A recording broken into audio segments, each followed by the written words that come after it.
आपल्या सगळ्यांनाच माहित आहे, अगदी पूर्ण जगात सगळ्या महिला आमच्या खूप आक्रोशानं उठलेल्या आहेत की आदरणीय आपल्या देशाचे पंतप्रधान, सगळ्यांचे लाडके पंतप्रधान यांनी महिला सक्षमीकरणासाठी एक उचललेला ठोस पाऊल म्हणजे नारी शक्ती वंदन विधेयक.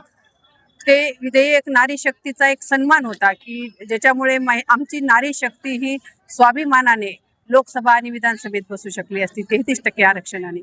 परंतु नेहमी सारखंच काँग्रेसला काहीतरी चांगलं होत असेल तर ते होऊ द्यायचं नसतं आणि त्याचं कुणाच्या तरी दुसऱ्याच्या माथी काहीतरी मारायचं असतं.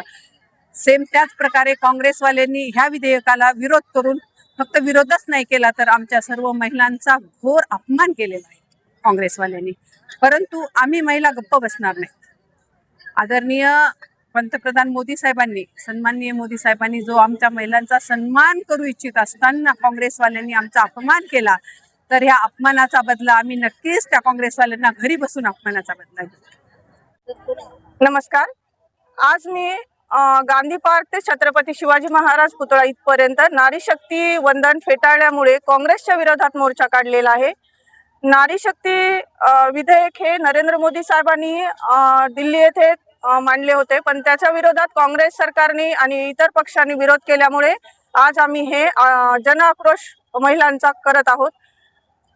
नमस्कार. महिलांच्या वतीने गांधी पार्क ते शिवाजी महाराज पुतळा इथे महिलांचं जन आक्रोश आंदोलन उभं केलं आहे.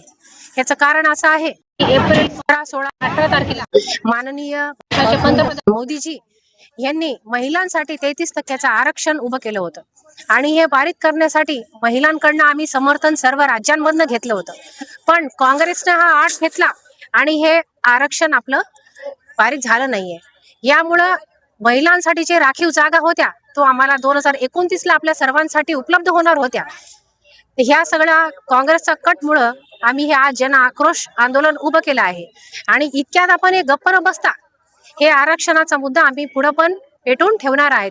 महिलांच्या वतीनं आज परभणीच्या वतीनं काँग्रेस सरकारचा आम्ही सर्वांच्या वतीनं निषेध करतोय.